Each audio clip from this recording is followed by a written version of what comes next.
Today we're going to be replacing the spark plugs on a 3.7 liter 2011 Chevy Colorado. This is part of the 100,000 mile service. Here we go. The first thing we want to do is remove the top of the air box. You do that by removing these two clips, and then at the front disconnect the breather. And there's a very detailed video about how to change your air filter, and it has more details if you guys want to watch that. That's linked in the description below. But you're going to disconnect your mass airflow sensor, and then also disconnect the hose clamp leading up, and then get the air box top out of the way. Okay, with the air filter box removed, you have the choice of removing this to get it out of the way, or just leave it on. I like to leave it on because the less things you take apart, less things you have to put back together. But what you're trying to get at is there's this bolt here, and this bolt holds on this resonator box. So you have to get to both of these, get them loose and get them out. If you want to leave the hose in place, one solution would be to use a wobble, or you can just take it off. But I find these rubber hoses are a pain to get on and off, so I like to remove as little as possible. Okay, so I've got, again, the two bolts on the side of the housing, they're out. So you got free play now with the box. And then the one hose clamp over here that connects directly to the throttle, that is also loosened. So now just very gently lift up and kind of wiggle until it comes off, and then you'll notice that there's still an attachment at the back. You'll have to remove that either here or there, and then your resonator box is out of your way so you can get access to your spark plugs. Pull up on that, the whole thing comes off. And again, didn't have to break this or this joint, so less joints to put together when you put it back. So set it off to the side, and now you have access to your spark plugs and also your throttle. Now, of course, is a prime opportunity to clean your throttle body plate. So what you're going to do is spray down a rag and with some throttle body intake cleaner and give it a good wipe down. Okay, so before we remove the coil packs, any of them, have to take the connector off, and the way that you do that is you remove this little white piece, and that little white piece, to get it off, see it focusing? Yeah. So you push down on this tab and then simultaneously pull up, and then that thing will come out of here like so. And what that allows you to do is now you can push down on this black tab, and that breaks your connection, and then it comes off nice and easy, and that gives you access to your coil packs. And perhaps it goes without saying, but it's definitely worth taking a vacuum all along here. That way when we get these out and get access to the plugs, we don't end up dropping grit into the engine. Obviously that'd be a bad day. So take some time, vacuum. Once you've done that, you'll need a 10mm socket, and then just break the coil pack loose.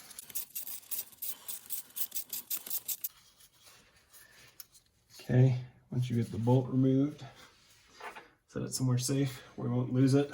And then to get the coil pack out, just give it a very, very gentle tug. Comes out nice and easy.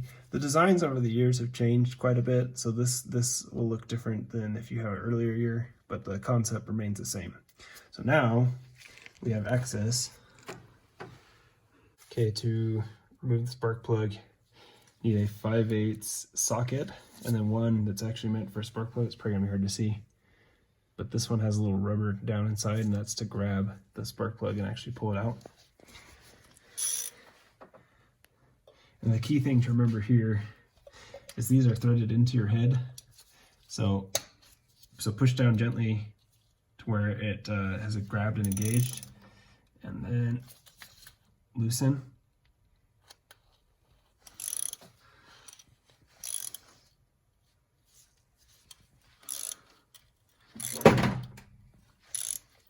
This would not be an instance where you would want to mix up loosening and tightening. Again, these thread into your head. If you strip out the head, you're going to cause yourself a whole lot of problem. So if you're not comfortable doing this job, this would be one actually it might be worth deferring to a mechanic. But once you've got it loose, you should just be able to twist it by hand. and twist until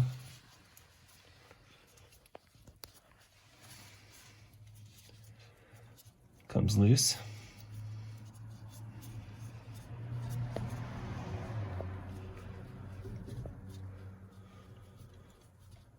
And then gently pull straight up. And there you go, there's your old spark plug. Okay, so the 100,000 mile service, there's a few things. Some of them we've done in previous videos, but one of the things is the spark plug replacement. And so if you go to the maintenance replacement parts under the service and maintenance, and this is all in the owner's manual, for the 2.9 liter and the 3.7 liter, it gives the part number AC Delco is 41103. And so we have those spark plugs ready to go, and 5 of them. In this case, it's the inline 5.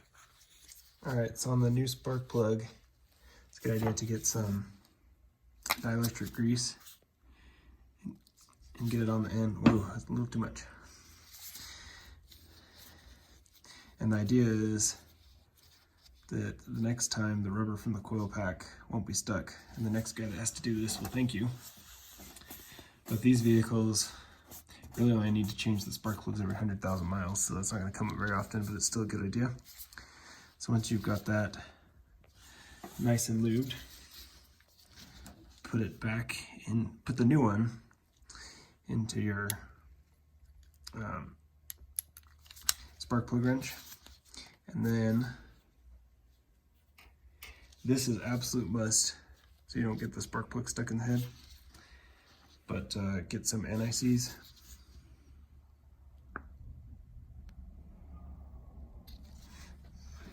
And spread it on the threads, not right at the tip. You don't want that in the head itself, but from the tip down. And then, once you've done that, very carefully and straightly, put it back into the head. And I always have the ratchet off, because that way you're not going to, well, you're much less likely to cross-thread it by doing it by hand. And gently start it by hand to make sure you're not cross-threaded. And frankly, tighten it all the way by hand until you get to the very end. Once you've got it as tight as, well, not as tight as you can get it, but nice and snug like this, add your ratchet back. Now there's actually a torque spec for this. It's 156 inch-pounds. If you have a torque wrench, recommend doing that. This is definitely, again, not something that you'd want to give all of your weedies, because you could strip out the head and you'd put yourself into a world of hurt. So don't go crazy on this. Just a little teeny bit past snug.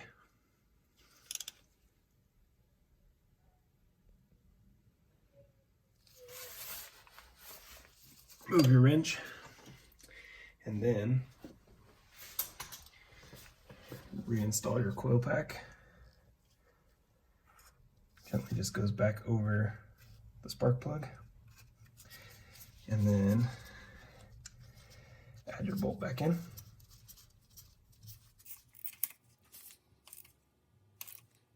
Once you got that snugged, reattach your wires and your clip to the coil pack, and then add the plastic piece back in that locks it in place.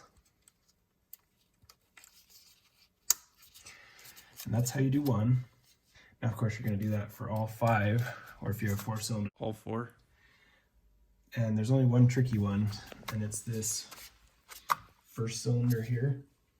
And so you have 2 options to get this thing out of your way. You can either, there's a couple of places where it's held in by clips, 1, 2, and 3. So you can either get like a trim remover tool and pop those up and try and get this out of your way. Or the other option, the one that I prefer, is to get your 10 millimeter on a wobble, or a swivel, excuse me. And then that allows you kind of have to pull back on this just a hair, but that allows you to get right on that without having to remove this. Okay, So we've got all of the coil packs in, all the new spark plugs in. So now we got to put this resonator back on. So in the case of this 2011, they vary a little bit year to year. So be careful with what you have and validate that that's what's going on. But you've got this one breather that needs to be put back on here. And then of course, your intake hose going to your intake.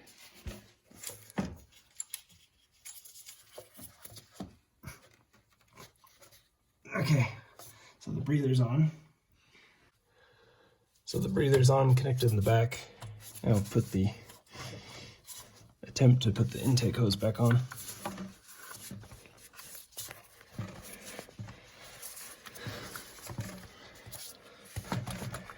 Okay.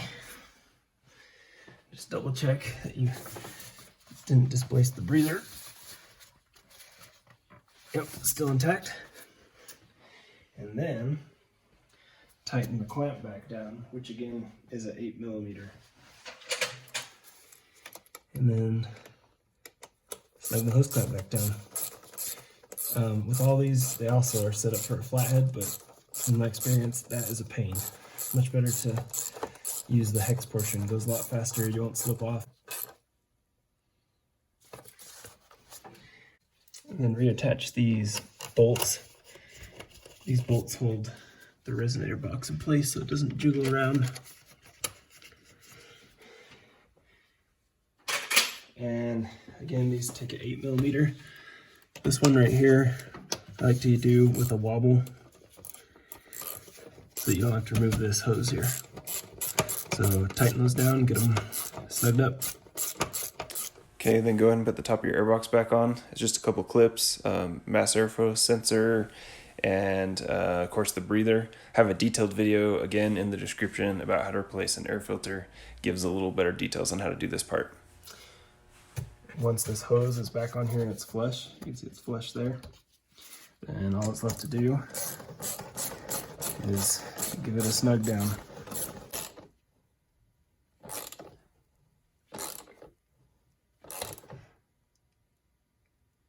It doesn't need to be too crazy, but tight enough seal that you're not going to get any dirt going in there.